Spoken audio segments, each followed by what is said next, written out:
Sister Alice, it has been 50 years since you first responded to the invitation of Christ to remain in Him.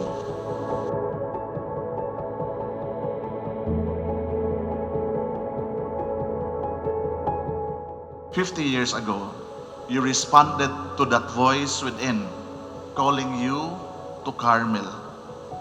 And I am sure now you have realized that it was not just a call to enter the Carmel of Bacolod. The invitation was for you to enter the Carmel of your heart.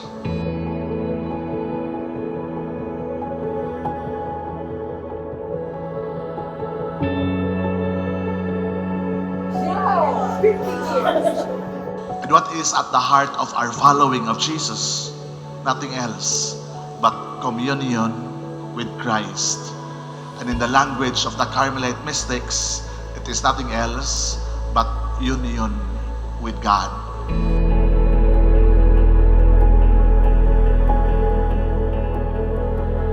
Happy sana yan. Happy no?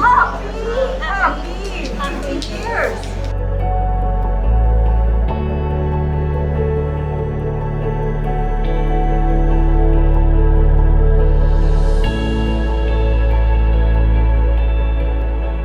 My dear brothers and sisters, the word Carmel means the garden of God. And where is this garden of God? Carmel is the soul of every person, because in each one of us is the presence of God. We are all God's garden.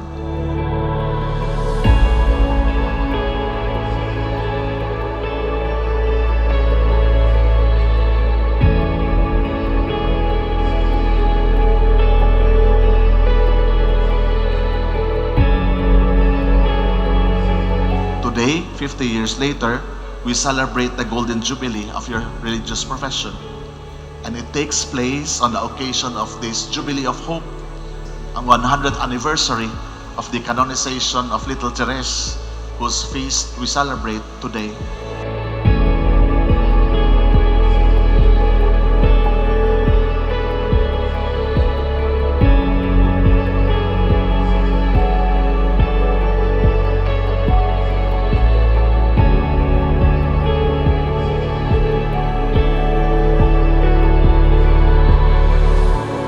In the midst of this, Carmel speaks of silence and simplicity, of prayer and sacrifice, of hiddenness and not being seen, and yet being assured of presence.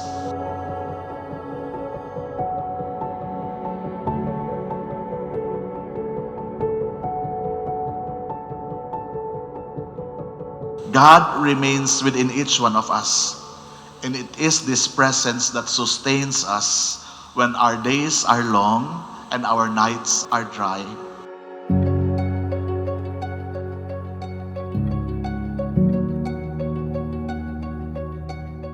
Your Jubilee is not only a looking back, it is also an invitation to move forward. A call to love God even more deeply in the years to come with the wisdom of age, the gentleness of experience, and the serenity that comes from union with Christ.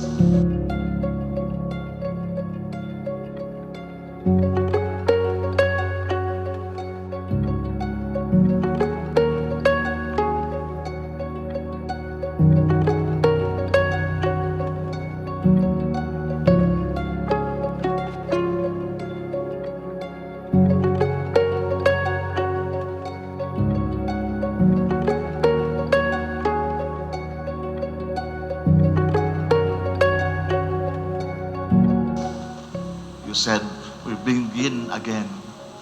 But this time, as we begin again, none of the ideals are there anymore.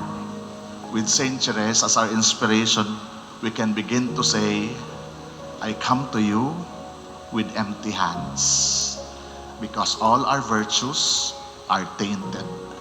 And it is when the God sees our hands empty and our hearts equally empty that the good Lord fills us up with that which we need the most.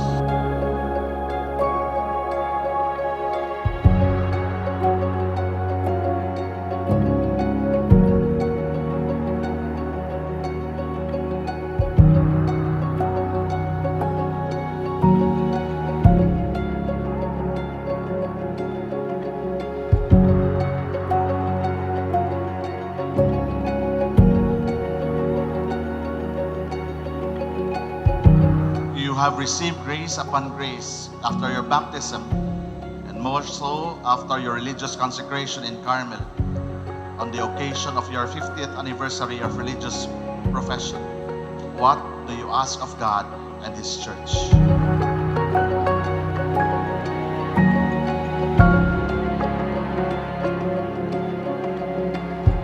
I ask for God's merciful love, the blessings of the Jubilee, and the grace to die to all that is selfish in me, that I may be transformed into the likeness of Jesus Christ, my bridegroom. One with Him, I offer anew my life of prayer and sacrifice in Carmel until death, for the healing and transformation of the world.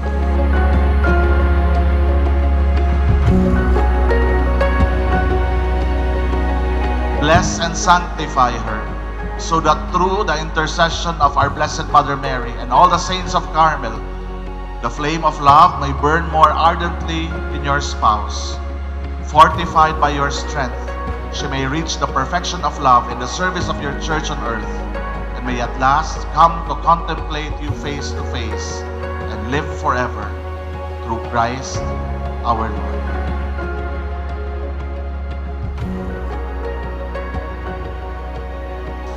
But it is also important to remember that this invitation to remain in Him is not one-sided. The Lord says, "Remain in me," then He adds, "as I remain in you." Jesus is in us. He chooses to remain in us in the midst of our weakness and our sins and imperfections.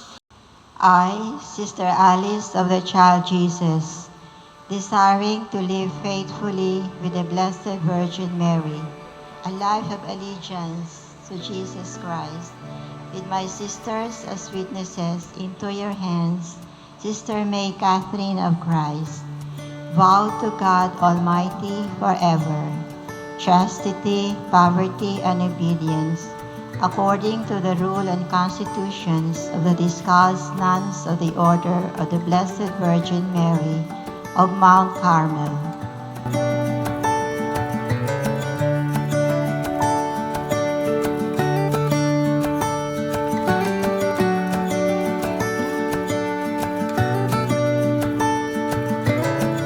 All these years, you have taught us, Sister Alice, one thing. Fruitfulness is only possible if we remain in Him. But it is not only our fruitfulness. Little Therese also taught us that even our nothingness can become fruitful if we remain in Him. With my whole heart, I give myself to this religious institute restored by Saint Teresa, to seek perfect charity in the service of their Mother, the Church.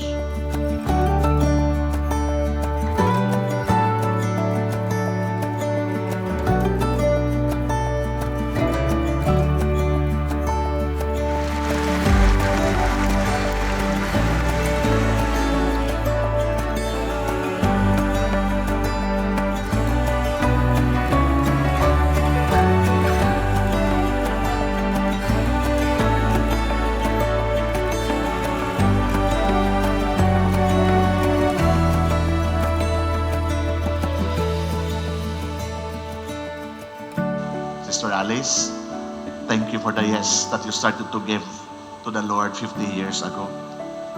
Thank you for reminding us that the 50 years that you have come to celebrate today, it becomes only possible because you said yes every day.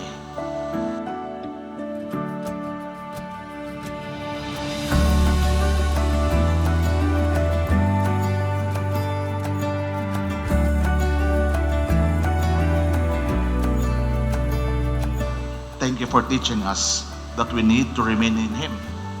But most of all, thank you for reminding us that even before we said yes to the Lord, and even before we will say yes to God's invitation, God always remains in us, waiting for us to discover His loving and transforming presence within. O Lord, my whole being proclaims the wonders of your love.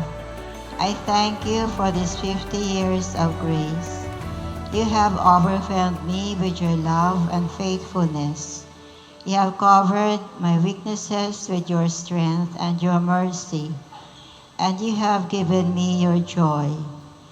With all my trust and thanksgiving, I humbly and gratefully renew my life commitment, which I made to you 50 years ago, as I offer my life for your church, for priests and missionaries, and for all your people.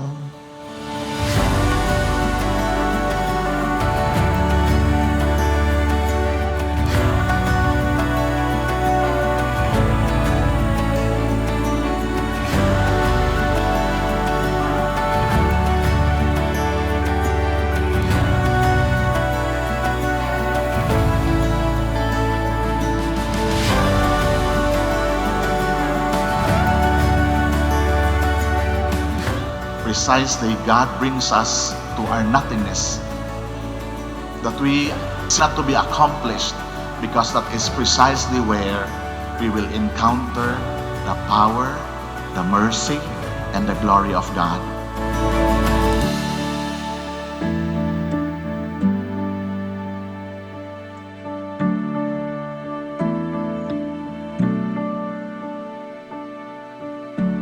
And may your life inspire us to also make our own yeses every day to that hidden yet glorious path of the contemplative life.